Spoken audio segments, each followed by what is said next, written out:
সকাল সকাল কে আইসক্রিম খায় ভাই? আমি খাই, কিন্তু আমি ব্রেকফাস্টের পরে খেয়েছিলাম। আর পুরো কলকাতা আগরতলা জুড়ে শুধু কিন্তু চলছে ইলিশ উৎসব। তো আমরা কেন বাড়িতে করব না ইলিশ উৎসব? অবশ্যই করব। তো চলো ঝটপট দুটো রেসিপি বানিয়ে নিই। একটা বানিয়েছিলাম কচুর মুখী, মানে যেটাকে আমরা বলি ছড়া কচু, ওটা দিয়ে ইলিশ মাছের মাথা। আর আরেকটা কিন্তু খুব ইউনিক রেসিপি, যেটা আমি কলকাতার একজন ব্লগারের থেকে আমি রেসিপিটা দেখেছিলাম। সেটা হচ্ছে গিয়ে সর্ষে ইলিশের সাথে বেগুন ভাজা, মানে বেগুনটাকে অলরেডি সর্ষাটার সাথে মিক্স করে, মানে সর্ষাটা যখন মাছটার সাথে মিক্স করে দেবো, সর্ষা, কালো সর্ষা, সাদা সর্ষা, তার সাথে একটু তেল দিলাম, আর বেগুনগুলো আমি অলরেডি ভেজে রেখেছিলাম।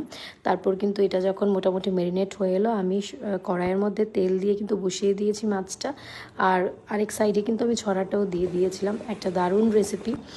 আর ছড়াটা যখন হচ্ছিল তখন কিন্তু সাথে আমি সর্ষে ইলিশটার মধ্যে বেগুন ভাজাগুলো দিয়ে দিয়েছি, কাঁচা লঙ্কা চিড়ে দিয়ে দিয়েছিলাম। ফুটছিল দারুণভাবে, খেতেও কিন্তু দারুণ হয়েছিল। তোমরা কি রেসিপি বানিয়েছি?